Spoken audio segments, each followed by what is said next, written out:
থানকুনি পাতার ভর্তা, এটা স্বাস্থ্যের জন্য অনেক উপকারী। তো থানকুনি পাতার ভর্তাটা কিভাবে বানাই ভিডিও শেষ পর্যন্ত দেখে নিন। হ্যালো ভিউয়ার্স, আসসালামু আলাইকুম।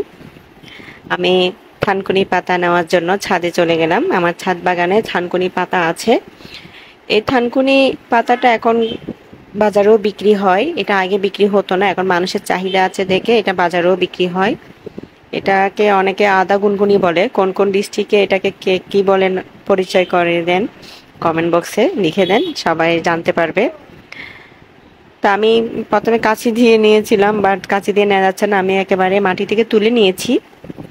তারপর আমি একেবারে গোড়ালি সহ ভালোভাবে পানিতে ডুবিয়ে পরিষ্কার করে নিচ্ছি, যাতে মাটি বালি সব চলে যায়। এটা সম্পূর্ণ পুরোপুরি ধোয়ার চেষ্টা করবেন, আর কাটাকুটির পরে এটা আর ধোয়া যায় না। তারপর আমি কাঁচি দিয়ে কুচি কুচি করে কেটে নিয়েছি। একদম কুচি কুচি করে কাটবেন, খেতে ভালো লাগবে। তারপর আমি একটু লবণ দিয়ে কষলিয়ে নিয়েছি। যারা পাহাড়িরা এটা আপনার মানে কাঁচা কাঁচাই খেয়ে নেয়, ওরা ওরা এটা খেতে পারে। কিন্তু আমরা যারা পাহাড়ি না, তারা এটা ভর্তা বানিয়ে খায়। তো আমি যেভাবে বানাচ্ছি এভাবে একবার বানিয়ে দেখবেন, অনেক অনেক সুস্বাদু। গরম গরম ভাতের সাথে খেতে খুব ভালো লাগবে দুপুর বেলায়।